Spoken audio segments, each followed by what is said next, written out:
Gente, o que o Brasil está assistindo é a vingança dos velhinhos, né, que tem custado ao país permanecer prisioneiro no tempo deles e possivelmente voltar até onde eles pretendiam nos levar lá em 1964, ou seja, de volta àquela tragédia planetária iniciada em 1917, para repeti-la como farsa, como dizia o Marx.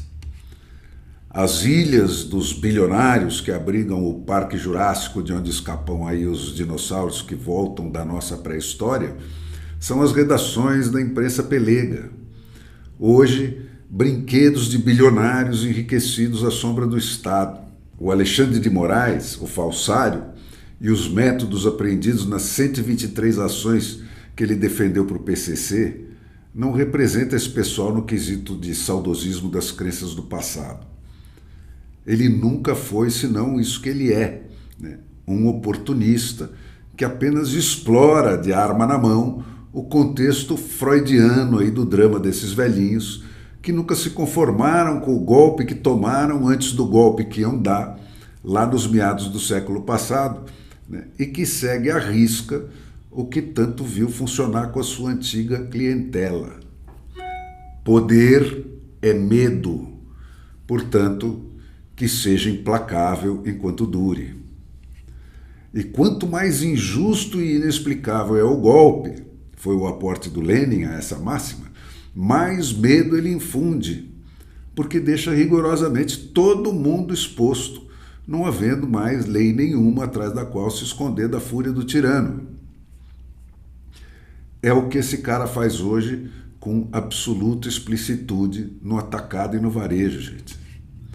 Agora mesmo, por exemplo, na sequência desse patético espetáculo que ele pôde apresentar ontem para um país em crise aguda aí de imunodeficiência jornalística, ele exumou uma velha investigação contra o Gilberto Kassab por corrupção passiva, caixa 2 e lavagem de dinheiro, que dormia aí num tribunal de primeira instância e transpôs essa ação para o seu tribunal pessoal e intransferível, aquele onde mesmo quem ousa ensaiar falar grosso acaba sempre falando fino, né? Como o país inteiro viu acontecer no espaço de apenas 2 dias com o imasculado colega Luiz Fux.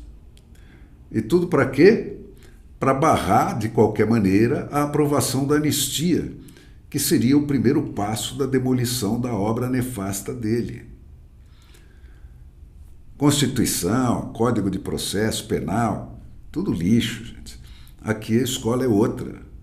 Chantagem, né? Sexo explícito imposto a quem está e a quem não está vestido. O Alexandre de Moraes é o que é, e ele extrai a fórceps de um país fragilizado, clones dele mesmo. Não tem mais como se perder tempo tratando desse refreado garimpo pela violência dele aí, com termos técnicos e argumentos racionais. O que ainda pode ter algum proveito adiante, né, é retraçar a história de como o antijornalismo que sustenta a sanha dele tomou o nosso país de assalto. Cara, nos anos todos que eu passei treinando para dirigir as páginas de opinião do Grupo Estado, né, a lição fundamental do meu pai, que como dele me tutoriava nessa missão, era de me fazer entender que não era a minha opinião que deveria aparecer nos textos publicados naquelas páginas, que desde o primeiro número da província de São Paulo, lá nos idos de 1875, quando o feudalismo que está de volta aí começava a balançar, ninguém estava autorizado a assinar. Aquele espaço estava reservado para avaliar cada ato do governo e cada notícia do dia pela medida em que esse ato ou essa notícia aproximava ou distanciava o Brasil do ideal democrático, que era a função para a qual o jornal que depois virou o Estado de São Paulo tinha sido criado. O que deveria aparecer ali, portanto, eram peças argumentativas em torno dos valores fundamentais defendidos pelo jornal Estado de São Paulo, que era uma instituição que àquela altura se aproximava dos 150 anos de idade. Esse exercício persistente de despersonalização que o primeiro Júlio Mesquita perseguiu com tão obstinado rigor que criou enormes dificuldades para os biógrafos e para os historiadores, tinha o objetivo declarado de afastar do pensamento do jornal as interferências da vaidade e das paixões humanas. E isso fez por aquele jornal o que a abolição da eleição para presidente fez pela democracia suíça. E o pacote, o pacto pela expulsão da vaidade daquela famosa sala da Filadélfia, proposto pelo Alexander Hamilton, fez pela qualidade e pela objetividade da Constituição americana. Foi pela absoluta fidelidade a essa norma que o Estado de São Paulo foi alçado pela opinião pública à condição de instituição constitutiva da democracia brasileira, acima das pessoas que o animavam. Como é que foi que, partindo daí, os mesmíssimos expedientes nesse momento em uso na Venezuela, na Bolívia, na Nicarágua, na Turquia, na Romênia, na Rússia, e a gente ainda vai chegar lá naquelas soluções pela janela do 10º andar em voga lá, ou na China, com quem o Brasil já assinou desde a última eleição do Lula 37 tratados de aprendizes de feiticeiro, se transformaram aqui nesses editoriais apaixonados aí de encômios pela defesa da democracia e do Estado democrático de direito. É um fato que se explica pela combinação de dois processos, gente. O primeiro é o zelo com que nos últimos 40 anos o PT destruiu, escola por escola, universidade por universidade, o pouco que havia de educação formal no Brasil, a ponto de produzir essa geração aí com cérebros embrulhados em papel celofane, inteiramente blindados ao conhecimento do que aconteceu antes de algumas horas atrás, que hoje nos coloca, aí ano após ano, mais próximos do último lugar nas medições internacionais de conhecimentos básicos. Foi isso que criou o caldo de cultura que sustenta esse fenômeno. E o segundo foi o processo da morte súbita do jornalismo, que eu assisti de camarote.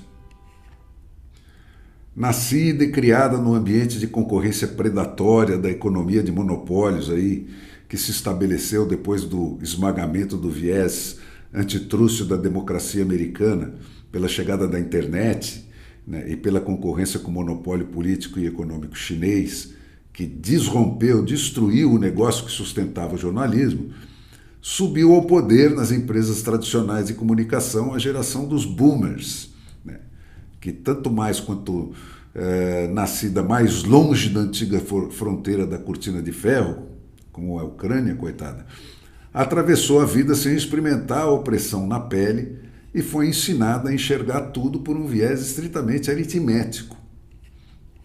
É o que explica, por exemplo, que o Donald Trump, que é um lídimo representante dessa geração, escalhe um corretor de imóveis aí com fama de truculento, no lugar de diplomatas treinados, que é coisa de intelectual, para negociar os grandes contratos geoestratégicos aí do país líder do mundo livre, com seus sócios históricos na luta milenar da civilização contra a barbárie. E ele se arrisca seriamente com isso a cometer o mesmo erro fatal dos descendentes do Júlio Mesquita, que, movidos por egos inchados, vaidades feridas e educações paupérrimamente cartesianas, puseram Cláudio Galeazzi, que era um fazedor de contas que enriqueceu vendendo seu implacável desrespeito por qualquer valor individual que não pudesse ser traduzido num gráfico, para desenhar as novas redações e definir as metas do sesquicentenário baluarte da civilização contra a barbárie no Brasil, que por um século e mais vinha sendo o jornal Estado de São Paulo. Uma vez no poder, esse pessoal transpôs para as redações os seus métodos. Passaram a medir a quantidade de centímetros de matéria produzido por mês por cada jornalista, achando a cada ganho de produtividade medido por esse novo padrão, como o Trump com as suas tarifas, que estavam fazendo um excelente negócio. E isso, gente, simplesmente desligou o alarme do Brasil no exato momento em que o Luiz Inácio Lula da Silva conquistava o seu primeiro mandato como presidente da República, num país que já vinha submetendo toda uma geração a um processo continuado de rebaixamento moral, com a progressiva substituição da cultura humanista de que o Estado de São Paulo era o arauto, né, como referência crítica das ações dos seus governantes, né, para a cultura de oportunismo político, regado a apelos aos baixos instintos, especialmente da juventude, no ambiente da mais estrita amoralidade que sempre caracterizou a televisão. O resultado dessa tempestade perfeita, de que o Estado de São Paulo foi o epicentro, gente, é o país do Alexandre de Moraes. E o Donald Trump corre o risco de colher o mesmo tipo de resultado se ele não mudar de rumo nessa história. Na democracia, gente, diz a Declaração de Independência dos Estados Unidos da América, onde tudo começou, o governo só faz sentido se for para estar posto a serviço da defesa da vida, da liberdade e da busca da felicidade dos governados. E esses têm não apenas o direito, mas mais precisamente o dever de derrubar esse governo, se não for isso que ele estiver fazendo.